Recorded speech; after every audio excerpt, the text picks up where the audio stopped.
अज्ञानतिमिरान्धस्य ज्ञानाञ्जनशलाकया चक्षुरुन्मीलितं येन तस्मै श्रीगुरुवे नमः।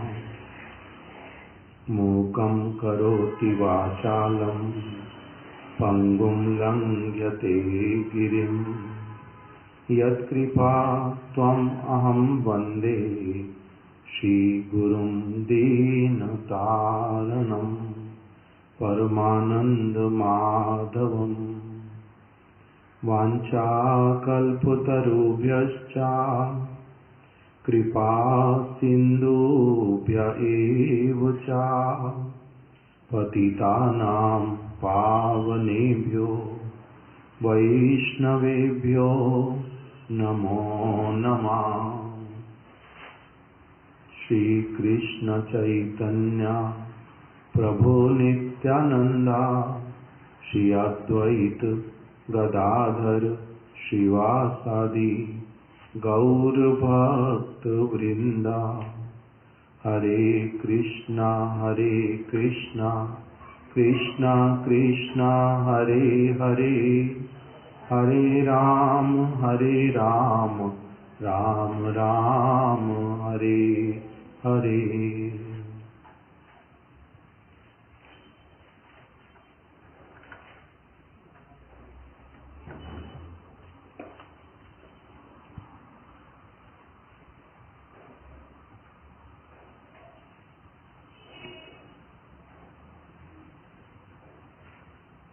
बोला प्रभु, इसका एक पेन है वो ब्लैक वाला, वो ले तो टेबल से। आप लोगों का जो श्री शिक्षा अष्टक का जितना अंश अभी तक हम लोगों ने श्रवण किया है, उसमें से किसी का कोई प्रश्न है तो आप लोग प्रश्न पूछ सकते पहले, और नहीं है तो हम लोग फिर आगे बढ़ जाएंगे।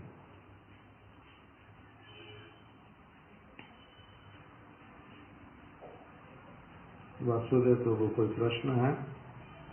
नहीं। आपका कृष्ण कृपा प्रभु? नहीं। ठीक, आपका बताओ।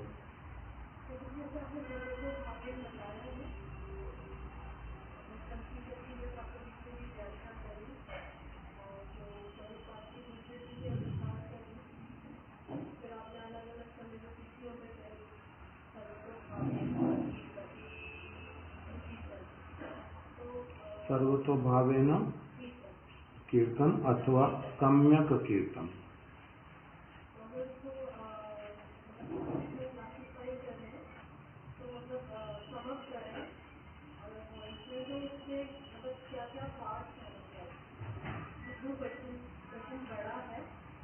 ना, क्वेश्चन समझ नहीं आया अभी तक।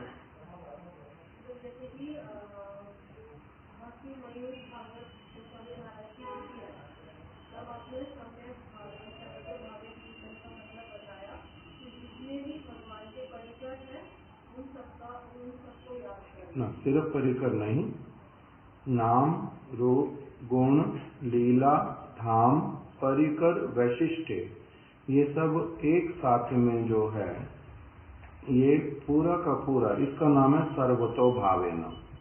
संकीर्तन अर्थात इन्हीं के विषय में, इन्हीं की सेवा परिपाटी, इन्हीं का जो परस्पर में संबंध, उसी के विषय में पुनः पुनः जो श्रवण और कीर्तन, ये निर्मल एक सत्संग के माध्यम से इन्हीं समस्त वस्तुओं का जब कोई हमारे समक्ष कीर्तन करता है, तब फिर हमारा श्रवण होना प्रारंभ होता है, और फिर जब भली प्रकार से श्रवण हो जाता है, तब मेरा फिर क्या होता है, उसी वस्तु का मेरा भी अपनी आप से उसी समय से ही कीर्तन भी प्रारंभ होता है, भजन क्रिया के रूप में। इसमें सर्वतो भावेना से क्या आ गया? श्रील प्रभुपाद जी ने जो बोल दिया सर्वतो भावेना, उसका अर्थ कहा कंप्लीट कीर्तन, आंशिक कीर्तन नहीं। उन्होंने यही शब्द कहा, आंशिक नहीं पूर्ण कीर्तन। पूर्ण वस्तु जो है वो अखिल रसामृत सिंधु श्री कृष्ण है, अपने परिकरों सहित, अपने धाम सहित, उनका संकीर्तन।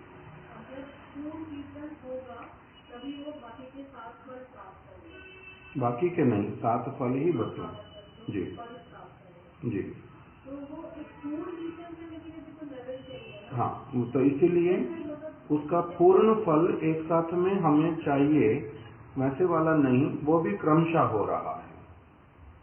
हम पूर्ण कीर्तन अभी नहीं ग्रहण कर पाते, ग्रास्प नहीं कर पाते, हमारे अनर्थ इत्यादि हैं, अभी हम पूर्ण संबंध के साथ में भी नहीं कर पाते, किंतु क्रमशः श्रद्धा से ये प्रारंभ हुआ है।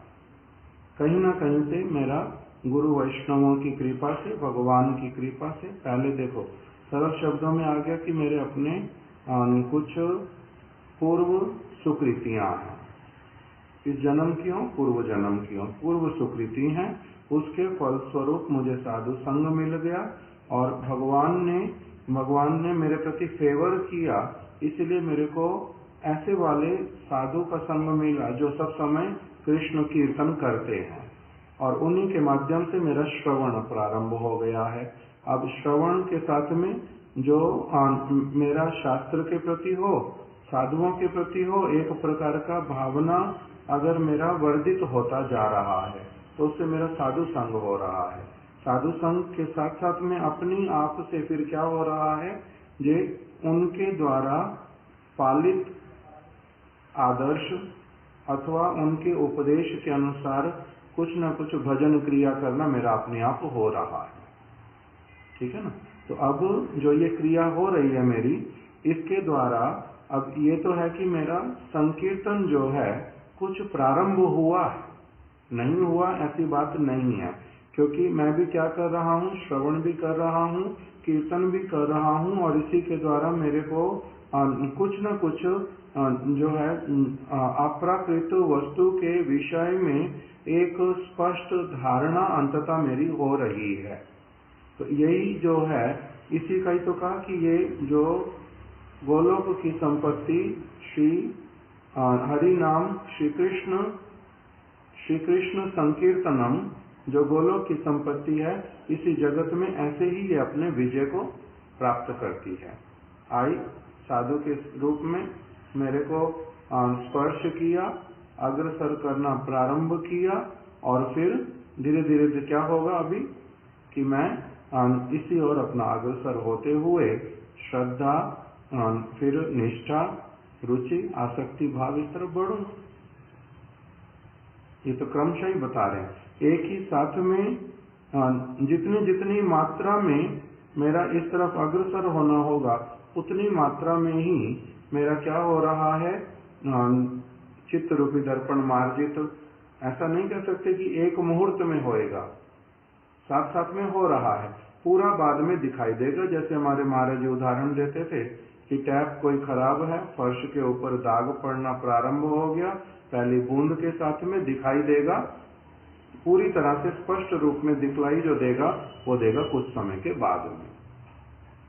कुआं है, उसके आसपास में लोग घड़े को रखते हैं, पानी भरते हैं, पत्थर में भी उसका दाग पड़ जाता है, किंतु एकदम से दिखलाई नहीं देता, समय आने पर दिखलाई भी पड़ता है। रस्सी नरम है, उसका भी पत्थर के ऊपर निशान पड़ता हुआ दिखाई देता है।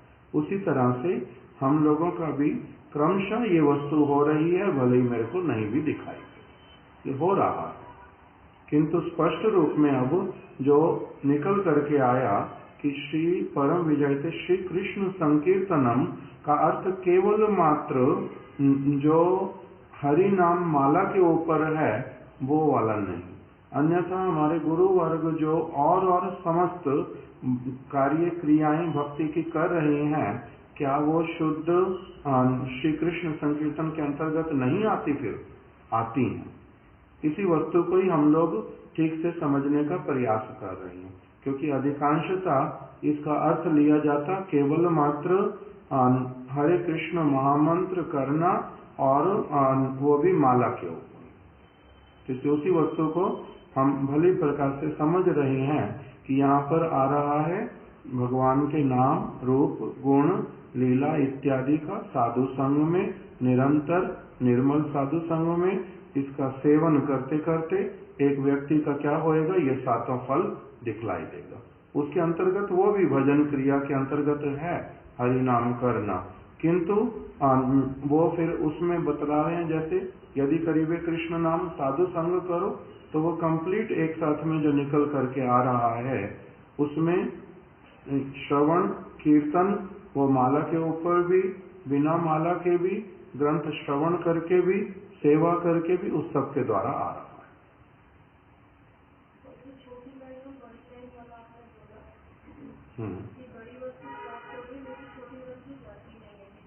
ना सुंदर भी हमारा कंफ्यूज किया इस बात पे आज।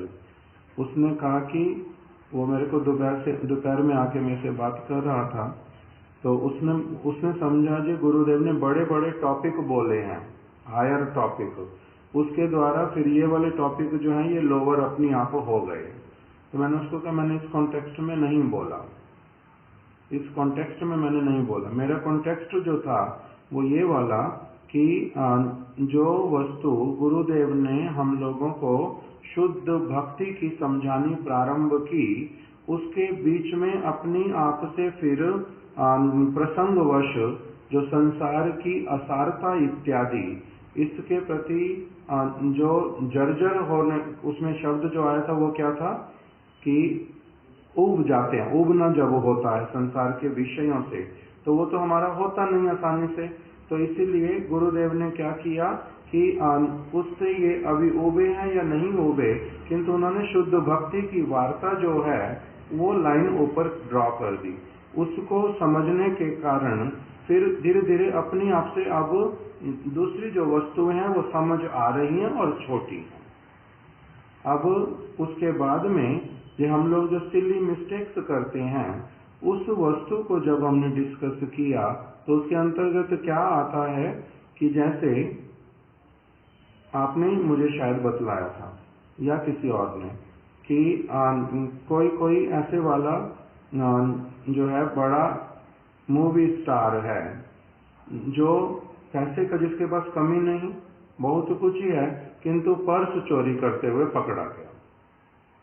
तो अब उसको अगर थोड़ा सा भी वो अपना इस वस्तु को यूज करे तो उसको पता चलेगा कि ये मैंने जो काम किया बड़ा घृणित है, लो लेवल का है, मेरे को नहीं करना चाहिए। उसके वजह से पैसे की तो कमी नहीं है, पैसे की कमी हो, चोरी कर रहा हो, कुछ समझ आता, मजबूरी हो, कोई बहुत बड़ी चोरी कर रहा तब भी समझ आता, कोई मजबूरी नहीं, पैसा बहुत है, दूसरे लोगों को उल्टा दान करता है और स्वयं फिर मजबूर होता है, अपनी कमजोरी के कारण वो सिली मिस्टेक करता है जो चोरी कर बैठता है। तो उसी प्रकार से हम लोगों को जो हरि नाम प्राप्त हुआ, साधु संग मिल रहा है, भागवत धर्म का पता चल रहा है, और कितने जो चीजें कोई डिस्कस नहीं करता, जिनको समझ भी नहीं आती, जैसे कि जीव हिंसा नहीं करनी चाहिए और किसी दूसरे का उत्पीड़न नहीं करना चाहिए, और as you sow so shall you reap, जो साधारण चीजें हम बचपन से सीखते आ रही हैं, चोरी करना पाप है, घर के नीचे सांप है, जैसा बोओगे वैसा काटोगे, और अनेक प्रकार की चीजें, तो वो उन चीजों पर हम लोग बिल्कुल अगर ध्यान ही नहीं दें और वही वो भूल करते रहें, बड़ी वस्तु एकदम से हमारे को जैसे मिलने ही वाली हो और हम अपनी छोटी सी मिस्टेक के कारण उस चीज को गवा बैठे।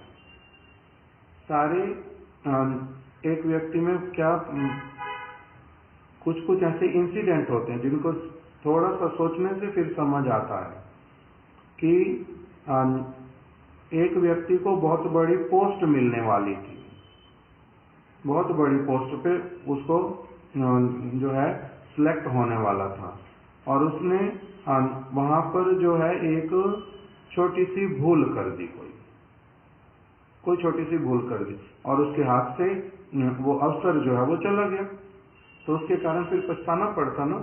इसी प्रकार से हमारे को मनुष्य शरीर मिल गया, और फिर क्या श्लोक है वो, निदेय माध्यम सुलभम सुदुर्लभम प्लवम सुकल्पम गुरु कर्णधारम, कर्णधार के रूप में गुरु पाद पद्म प्राप्त हो गए, और वो भी फिर ऐसे वाले गुरुपाद पद्म जो कीर्तन करके, अपना आचरण करके और लिख करके भी मेरे को सारी चीजें दे रहे हैं, स्वयं पालन कर रहे हैं और उपदेश कर रहे हैं, साथ में लिख करके भी दे रहे हैं और इतना अनुकूल कर दिया। तब उसके बाद में भी यदि मैं उन सारी वस्तुओं को अच्छी प्रकार से गुरुत्व देकर के अपने जीवन में नहीं अपनाऊं तो फिर मैं क्या हूं? इतनी बड़ी सारी व्यवस्था मेरे लिए कर दी। मान लो मेरे पिताजी ने, माताजी ने मेरे लिए किसी एक स्थान पर बहुत अच्छे से किसी कॉलेज में एडमिशन के लिए अथवा किसी अच्छी पोस्ट पर सिलेक्ट होने के लिए उनको मीठा दे दिया। क्या मीठा दिया? गुलाब जामुन लेना तो गुलाब जामुन दे दो, अंदर से गुलाब जामुन भी है।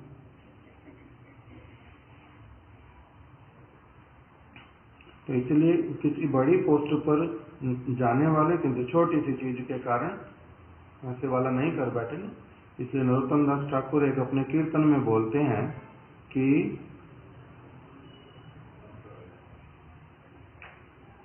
उस कीर्तन का अंतिम पंक्ति उसमें आता है ना, ये वाला नहीं, उसमें आता है कि इस बार अब मैं चूक ना जाऊं, इस बार मैं चूक ना जाऊं आपके चरण कमल तक साक्षात रूप में पहुंचने और आपकी सेवा को प्राप्त करने में। मैं निकालता हूं, 1 मिनट में ही मिल जाएगा।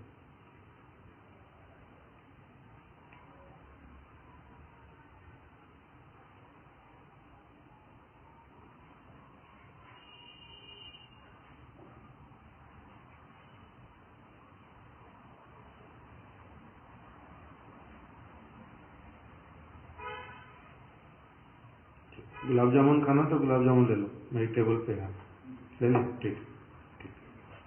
हरे कृष्ण जी।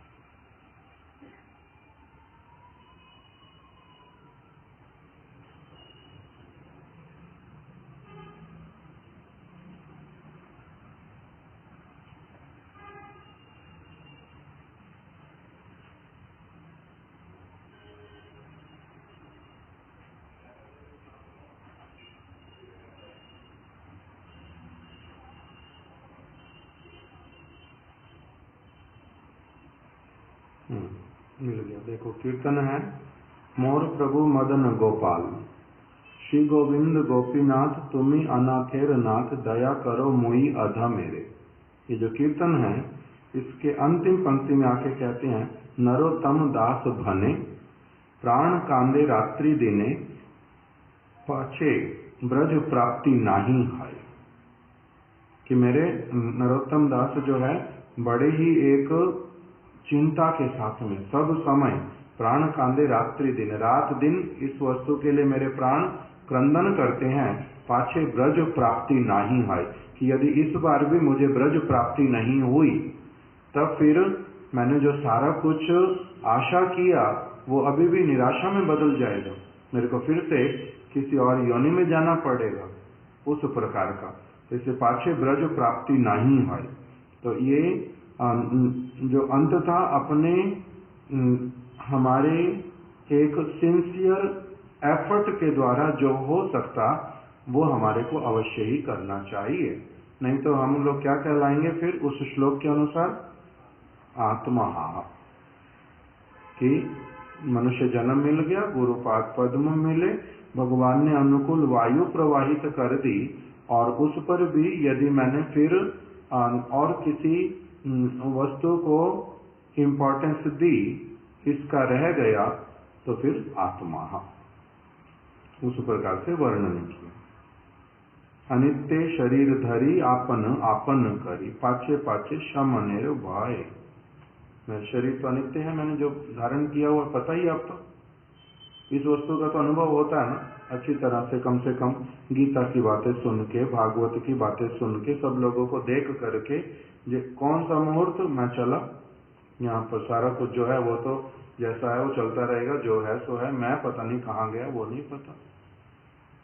तो इसलिए अनित्य शरीर धारण करने पर इस शरीर के द्वारा ये क्या बता दिया, इसको नौका बताया एक और श्लोक में ना, कि ये नौका स्वरूप है, इसके द्वारा क्या कर लो, भव सागर पार कर लो, भगवान के चरणों में पहुंच जाओ।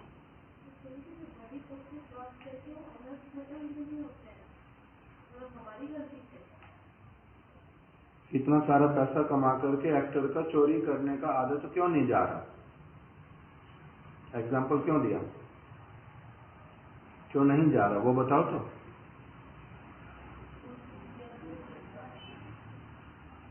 पूर्व संस्कार आप क्या बोल रहे हो उसकी, अपनी ना, वो हैबिट को छोड़ सकता है, सिर्फ यहां जोर नहीं दे रहा थोड़ा सा। अभी तो बताया था ना कि इस चीज को किसी न किसी को उसको, जैसे श्रील प्रभुपाद जी की बात सुनी थी, बाबा जी महाराज ने मुझे धक्का दिया।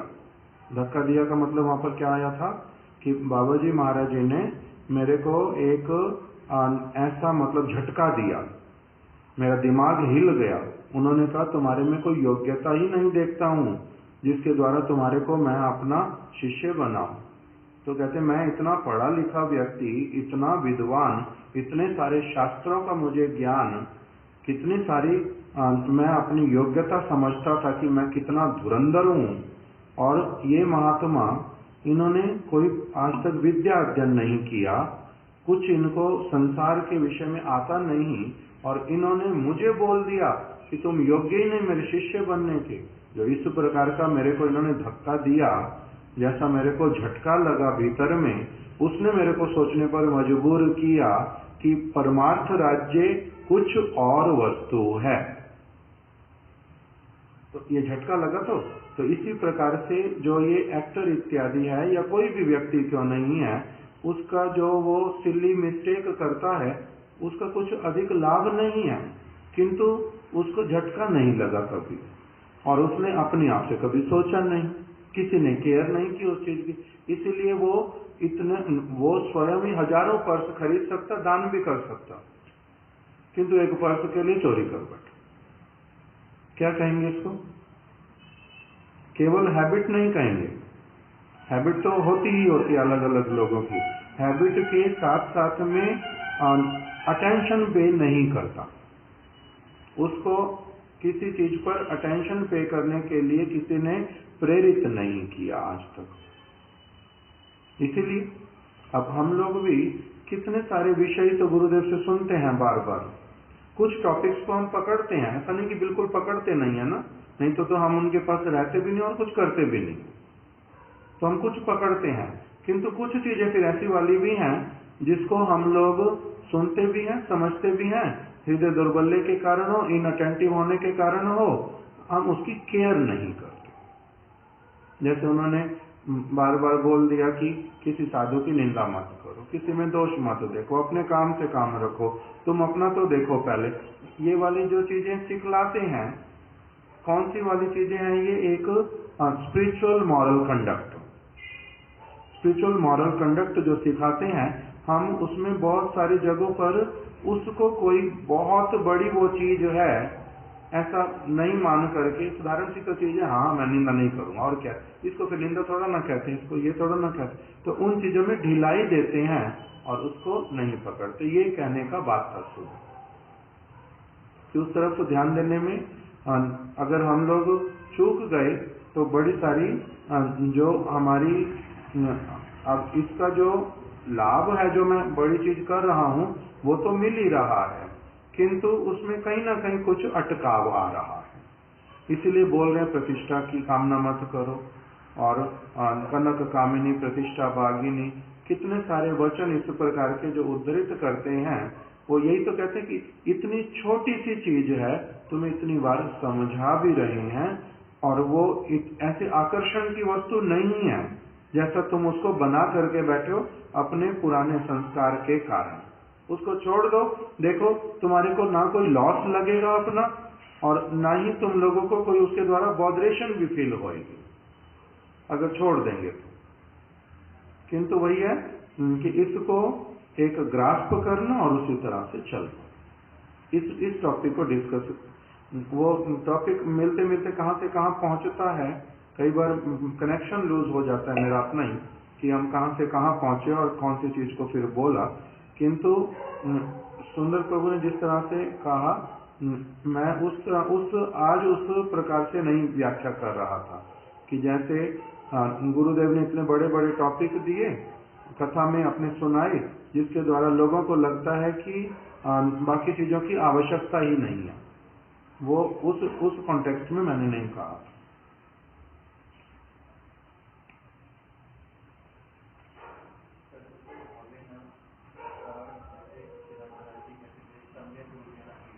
वो सम्यक और सर्वतो भावेन दोनों ही प्रभुपाद जी की भाषा है। महाराज जी वही उनका वाला ही बोल रहे। महाराज जी ने उसके साथ में जो बोला, प्रभुपाद जी कह रहे हैं सम्यक संकीर्तन, ठीक है। उसमें एक दिखा दिया नाम रूप गुण लीला परिकर धाम वैशिष्ट, और फिर दूसरा महाराज जी करते थे श्री श्रीधर गोस्वामी महाराज जी के वचन अनुरूप सब रसों का कीर्तन, ठीक है। तो उसमें भी वो पूर्ण कीर्तन में आ रहा है। क्यों? क्योंकि जब सब परिकर ही उसमें आ रहे हैं, ब्रज के संपूर्ण परिकर कृष्ण के साथ आ रहे हैं, और जब हम सबका ही एक जो उनका वास्तविक तत्व है, उनका कृष्ण के साथ संबंध, सेवा का परिपाटी और सारा कुछ, जब मैं उससे रिलेट होकर के सारा कुछ कर रहा हूँ, किसी भी जगह पर मैं कनेक्ट हो गया और मेरे को अपॉइंट कर लिया गया, तो मैं सब पूरी यूनिट के साथ ही हूँ। तो इसलिए उसमें सभी रसों का ही, माता यशोदा किस प्रकार से कृष्ण के साथ में लाड प्यार करती हैं, ये सारा कुछ ब्रज की गोपियां ना देखती हो, सखा लोग ना देखते हो, दास ना देखते हो, ऐसा तो नहीं है। इसलिए वो लोग भी परस्पर में इस विषय में भी वार्ता करते ही हैं। दास लोग वार्ता करते हैं कि इनको माता यशोदा कैसे लाड लडाती हैं, नंद बाबा ने इनके साथ कैसे किया, भोजन कैसे कराते हैं। इसलिए तो अन्य गोपियों के और दासों के मन में आता ना कि कृष्ण यदि हमारा पुत्र होता तो हम इसको किस प्रकार से दुग्ध पान कराते। ये वाली सारी भावनाएं जो आती हैं, ये एक उस रस की एक जो उसमें जो आस्वादन है उसको देख करके तो उगती है ना। ब्रज की गोपियां जब कृष्ण ब्रज में वन विहार करने के लिए चले गए, तो ये क्या कह रही हैं कि अगर हमारे को हिरण का जन्म मिलता, हिरणी का कितना सौभाग्य होता। क्यों? हिरणी और हिरण दोनों इकट्ठे मिलकर के कृष्ण का जो मुख का माधुरी उसका पान कर रहे हैं और निश्चिंत होकर के खड़े हैं।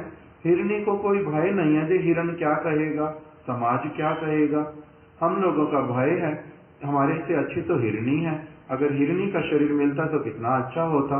तो अब हिरणी कौन से रस में है, ये कौन से रस में है, तो ये देखते भी हैं, समझते भी हैं। उस प्रकार की भावना के लिए उनका लोभ भी होता है और उनका अपना एक स्थायी जो रस है वो भी है। इसी प्रकार से साधक का भी जो इस प्रकार से निर्मल सत्संग करते हुए जो अग्रसर होता है, उसका अपना जो चित्त रूपी दर्पण मार्जित होने पर स्वरूप जो प्रकटित होने लगता है, वो भी प्रकटित होता है, साथ साथ में भगवान का भी, साथ ही साथ में समस्त ब्रज परिकरों का भी।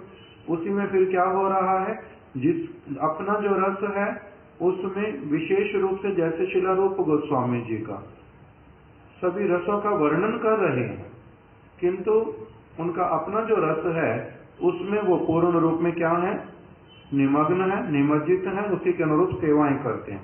और बाकी सभी रसों को जिस प्रकार से देखते हैं, एप्रिशिएट करते हैं, और कृष्ण के हृदय की भावनाएं उस समय क्या होती हैं, और जो दूसरे रस के भक्त हैं उनकी क्या भावनाएं होती, उन सबको तो व्यक्त किया है ना।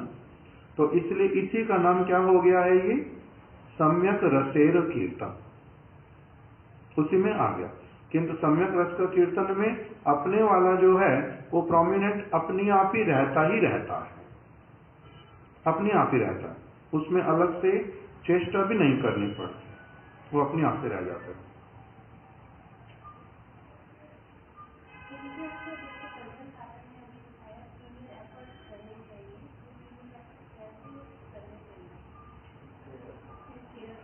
सिंसियर एफर्ट का मतलब ही यही है कि देखो, एक गुरुदेव की कथा में गुरुदेव बोलते हैं कि जैसे जैसे एक व्यक्ति का किसी सब्जेक्ट मैटर में रुचि उत्पन्न हो जाता है, तब उसको एफर्ट ही नहीं करना पड़ता, बिना किसी एफर्ट के उसका वो अपने आप ही उसमें लगा रहता है और उसको वो स्वाभाविक लगता है, एफर्ट करने की जरूरत नहीं पड़ती। जैसे अब हम लोगों का पहले स्कूल में पढ़ाई किया, फिर कॉलेज में पढ़ाई की, उसके बाद में गुरुदेव वैष्णवों के पास में आ गए, तो यहाँ पर भी ग्रंथ इत्यादि पढ़ने में रुचि, सेवा भी उसी प्रकार का मिल गया, तो अभी भी पढ़ते भी रहते हैं, लिखते भी रहते हैं। तो हमारे यहाँ पर अभी जो बीच बीच में एक मथुरा का प्रभु आता है, काके प्रभु, वो मेरे को आकर के जितनी बार आएगा एक बार जरूर बोल के जाएगा, एक दिन रहे, एक दिन एक बार बोलेगा, 2 दिन रहेगा 2 बार बोलेगा, वो जरूर बोलेगा, प्रभु जी आप पढ़ते पढ़ते बोर नहीं होते, आप लिखते लिखते बोर नहीं होते? तो मैं उसको कहता हूँ कि बाकी सारे काम से तो बोर होता हूँ, इससे नहीं होता, उल्टा ये मेरे को जितना समय मिल जाता उतना अधिक अच्छा लगता है। किस लिए? इसमें अब एफर्ट करना ही नहीं है, तो ये तो उल्टा ऐसे वाली चीज है जिसके लिए बाकी सारे एफर्ट्स को छोड़ के इसमें क्या लगता है, पूरी तरह से रिलैक्स्ड। और कई लोगों को क्या हो रहा है, पढ़ना पड़ता है। कल नितिन भैया ही बोल रहा था, पत्रिका उन्होंने कल लिया ना, आज सुबह लिया, उसी समय 2 मिनट व्यक्त कर रहा था कि घर में पत्रिकाएं बहुत सारी इकट्ठी हो रही है, पाइल अप, किंतु पढ़ने में बड़ा कष्ट लगता है कि कौन पढ़ेगा बैठ करके। अभी सारा दिन काम किया, अलग अलग चीजें की, फिर आए, थोड़ा सा टाइम मिलेगा तो उसमें ग्रंथ पढ़ेंगे, इतना थके हुए हैं, फिर ग्रंथ पकड़ो, थके हुए में थोड़ा ना ग्रंथ पकड़ना। और मेरा क्या होता है उल्टा, जब बहुत ज्यादा थके हुए हैं उस समय जब जैसे ही थोड़ा सा समय मिला, सारे गए, तो दिमाग से सारा कुछ चला जाता, बस अपना पढ़ो, 5 मिनट में संसारी दूसरा, ये बोला संसारी नहीं। हमारा सिद्धांति महाराज बोलता था, चैतन्य चैतामृत पढ़ता रहता पढ़ता रहता पढ़ता रहता, भागवत 6 संदर्भ एक समय आता था, वो पढ़ता रहता, तो उसको मैं देखता, अच्छा लगता बहुत, तो मैं उससे पूछता था कि आप क्या पढ़ रहे? कभी बोलता भागवत, कभी चैतन्य चरितामृत। तो अब जितनी देर पढ़ता है उतना तो ठीक है, बाद में फिर कोई आ भी जाता है मिलने के लिए, कोई और काम भी होता है, मैं भी काम देता था कि कंप्यूटर पे ये चीज करो, ये चीज करो, तो वो बोलता है कि भाई एक संसार दूसरा संसार। जैसे ही चैतन्य चरितामृत पढ़ता हूँ लगता है कि वो कुछ और ही संसार है। माधवेंद्र पुरी पाद, चैतन्य महाप्रभु, रूप गोस्वामी, सनातन गोस्वामी, उनका आदान प्रदान, उनके हृदय के संबंध, कपटता रहित संबंध, स्वार्थ रहित संबंध, इतना प्रेममय संबंध, कृष्ण की वार्ता है। और जैसे ही उस ग्रंथ को बंद करो फिर दूसरा संसार शुरू हो जाता। तो जो संसार अच्छा लगेगा वो स्वाभाविक नहीं होगा, तो अच्छा लगता है दूसरा वाला, तो इसलिए उसमें स्वाभाविक लगता है, दूसरा वाला अस्वाभाविक हो जाता है। तो इसे सिंसियर एफर्ट हमें अभी क्यों बोलने पड़ते हैं, जैसे कि छोटे से बच्चे को पढ़ाई करने के लिए बड़ा लगता है, मैंने कितना परिश्रम किया, मैंने कितना पढ़ाई कर ली, किंतु जब बड़ा हो जाता है, जब रुचि उत्पन्न हो जाती है, तो वो एफर्ट लेस हो जाता है, उसमें एफर्ट रहता ही नहीं। जैसे सिंसियर एफर्ट अभी हमें यही सीखना ही पड़ रहा है कि सिंसियरिटी का मतलब क्या, एफर्ट करें कैसे, कहाँ से समय निकालें, कैसे करें। बाद में ये बोलना थोड़ा ना पड़ता। जब बड़े हो जाते हैं, मैं किसी से प्यार करता हूँ, किसी को अपनी लाइफ में वैल्यू करता हूँ और उस रिलेशनशिप को मैं रेलिश करता हूँ, तो उसके लिए फिर समय निकालना और कुछ भी करना वो बर्डनसम नहीं लगता। उसका उल्टा वो समय नहीं मिलने पर असुविधा होती है, समय मिलने पर क्या हो जाता है, सारा कुछ बड़ा इजी। तो इसी प्रकार से अभी हम लोगों का प्राथमिक कक्षा है, पहला दूसरा तीसरा, इससे जोड़ करके कुछ करना पड़ता है। मगर जैसे जैसे हम इसी में ही आगे बढ़ते चलेंगे और थोड़ा सा केवल मात्र अगर हमारा भाग्य अच्छा रहे, ये हम लोग भी ठीक रहें और जो हमारे को साधु संग मिले वो भी ठीक रहे, तो अपनी आप से फिर ये स्टेजेस आती हैं, ये इन सारी वस्तुओं के प्रति रुचि होती है, इसी में समय देने की इच्छा करती है। यही सब कुछ अच्छा है और कुछ भी अच्छा नहीं है, बाकी सारा अनित्य वो यहीं रह जाएगा। ये भली प्रकार से समझ आता है कहीं पर भी रहते हुए उस प्रकार का।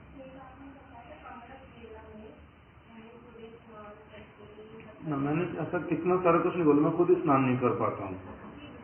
हाँ, मैंने इसे वैसा डिटेल नहीं बोला, मगर मैंने ये जरूर बोला कि जो गुरुवर्ग हैं और जो शास्त्र हैं वो अमृत बेला का भजन का इस समय का एक बहुत जैसे उसको बहुत आदर पूर्वक उसकी व्याख्या करते हैं, वर्णन करते हैं।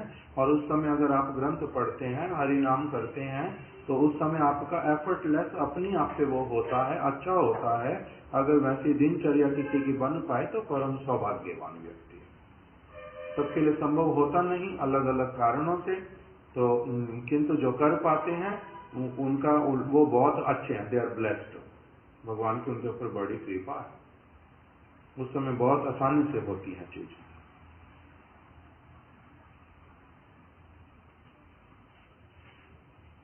चलो यहीं पर ही अब कथा को और आगे नहीं लेते।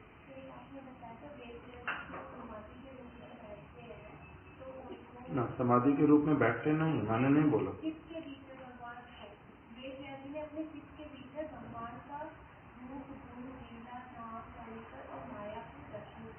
इसका नाम है भक्ति योगेना मनसी। भक्ति योग का पालन करते करते पूरी तरह से, जब उन्होंने जैसे श्री नारद ऋषि ने उनको समझाया वैसे वाला भक्ति योग का पालन करते करते, भक्ति योगे न मनसी सम्यक प्रणीते अमले, ठीक ठीक रूप में, सम्यक रूप में जब उन्होंने उसी भक्ति योग का जैसा नारद जी ने कहा वैसा पालन किया, तो उसके द्वारा उनका चित्त जो है प्रणीते अमले अपश्यत पूर्णम पुरुषम, उनको पूर्ण पुरुष भगवान परिकरों सहित धाम सहित उन्होंने उनको अपनी लीलाएं सारा कुछ दर्शन कराया। संसार, प्रकृति, जीवों का ऊपर जाना नीचे आना, ये सारा कुछ उन्होंने भली प्रकार से देख लिया, दर्शन कर लिया। हाँ जी, वही तो 5 चीजें बताई ना। ये शुद्ध कृष्ण नाम क्या श्री कृष्ण संकीर्तन होने पर क्या होगा, उसमें प्रकृति का भी दर्शन करेगा। प्रकृति मतलब माया, वो भी दर्शन किया कि वो कैसे काम करती। हरे कृष्णा कृष्णा कृष्णा हरे हरे, हरे राम राम राम हरे